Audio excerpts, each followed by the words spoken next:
வணக்கம் மக்களே. ஒரு ஊர்ல ஒரு ஏழை ஒருத்தரு ஒரு அலுவலகத்துல வேலை பார்த்தாரு. அதுல கிடைச்ச வருமானத்த வச்சு தான் குடும்பத்த நடத்திட்டு வந்தாரு. ஒரு நாள் இப்படித்தான் அவரு ரோட்ல நடந்து போயிட்டு இருக்கப்ப, ஒரு பழைய நாணயத்த பார்த்தாரு. அத எடுத்து இப்படி தூசி தட்டி பார்க்கிறாரு. அந்த நாணயத்தோட நடுவுல ஒரு துளை இருக்கு. அந்த காலத்துல துளை இருக்கிற நாணயம் யார் வச்சிருந்தாலும், அது ரொம்ப நல்லது, ரொம்ப ராசியானது அப்படின்னு ஒரு நம்பிக்கை இருந்துச்சு. இந்த மனுஷனுக்கும் அந்த துளை உள்ள நாணயம் கிடைச்சதுல ரொம்ப சந்தோஷம். இனிமே எனக்கு எல்லா கஷ்டமும் தீர்ந்து போயிடும் அப்படின்னு ரொம்ப சந்தோஷப்பட்டு அந்த நாணயத்த பத்திரமா தனது மேல் சட்டப்பைக்குள்ள போட்டு வச்சுக்கிட்டார். அத ஒவ்வொரு நாளும் வெளிய எடுக்க மாட்டார். ஆனா அத அடிக்கடி தொட்டு மட்டும் பார்த்துக்குவார். இப்படி கொஞ்ச காலம் போணுச்சு. அவருக்கு நல்ல வாய்ப்புகள் உண்மையிலேயே அவர தேடி வந்துச்சு. பணம், புகழ், செல்வம், பதவி இப்படி எல்லாமே அவருக்கு கிடைச்சுச்சு. சமுதாயத்துல அவர் ஒரு பெரிய மனுஷர் ஆயிட்டாரு. அவர எல்லாரும் பாராட்டுறாங்க. அவரு எத தொட்டாலும் வெற்றி தான் கிடைக்குது. எல்லாம் அந்த துளை உள்ள நாணயத்தோட மகிமை தான் அப்படின்னு அவர் மனசுக்குள்ள நினைச்சுக்கிறாரு. ஒவ்வொரு நாளும் அந்த அந்த அந்த மேல் சட்டைய தான் அவர் போட்டுக்கிறார். வெளியில போறப்ப எல்லாம்.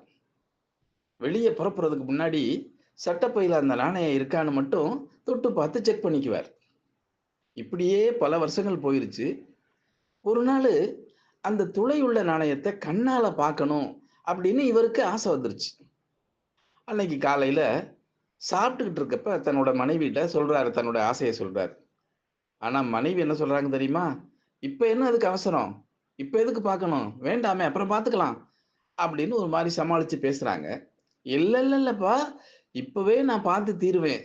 அப்படின்னு அந்த சட்டப்பையில இருந்து அந்த காச எடுத்து வெளியில எடுக்குறாரு. அப்ப பார்த்தா அந்த நாணயத்துல துளையே இல்ல. என்னடா ஒரு ஆச்சரியம்! என்னாச்சு? அப்படின்னு மனைவியிட்ட கேட்கிறாரு. அப்பதான் அந்த மனைவி சொல்றாங்க, "என்னங்க, உங்க சட்டை தூசியா இருக்கேன்னு, அத நான் தான் ஒரு உதறுனேன் பாருங்க. அப்போ அந்த நாணயம் ஜன்னல் வழியா தெருவுல போய் விழுந்துருச்சு. நானும் எவ்வளவோ நேரம் தேடினேங்க. கிடைக்கவே இல்ல. யாரோ அதுக்குள்ள எடுத்துட்டு போயிட்டாங்க. உங்களுக்கு தெரிஞ்சா நீங்க வருத்தப்படுவீங்களேன்னு நெனச்சு தான், உங்க சட்டப்பைக்குள்ள ஒரு காச நான் வந்து போட்டு வச்சேன்." அப்படின்னு சொல்றாங்க. "அப்படியா? ஐயய்யோ! அப்ப சரி, இது எப்ப நடந்தது?" அப்படின்னு அந்த கணவர் கேட்கிறாரு. "நீங்க அந்த காச எடுத்துட்டு வந்தீங்களே, அன்னைக்கு மறுநாளே நடந்துருச்சு." அப்படின்னு மனைவி சொல்றாங்க. ஆமாங்க. அந்த மனுஷனுக்கு நல்ல வாய்ப்பு, பேரு, புகழு, செல்வம் எல்லாம் கொடுத்தது, அந்த துளையில்லா நாணயம் இல்ல. அது அவரோட நம்பிக்கை. அவரது தன்னம்பிக்கை. அந்த தன்னம்பிக்கை தான் அவருக்கு எல்லாத்தையும் கொடுத்தது. அதனால வாழ்க்கையில முன்னேற விரும்புறவங்களுக்கு தன்னம்பிக்கை ரொம்ப அவசியம். உன் மீது உனக்கே நம்பிக்கை இல்லை என்றால், கடவுளே நேரில் வந்தாலும் பயனில்லை அப்படின்னு விவேகானந்தர் சொல்றார். இந்த கதை உங்களுக்கு பிடிச்சிருக்கும்னு நினைக்கிறேன்.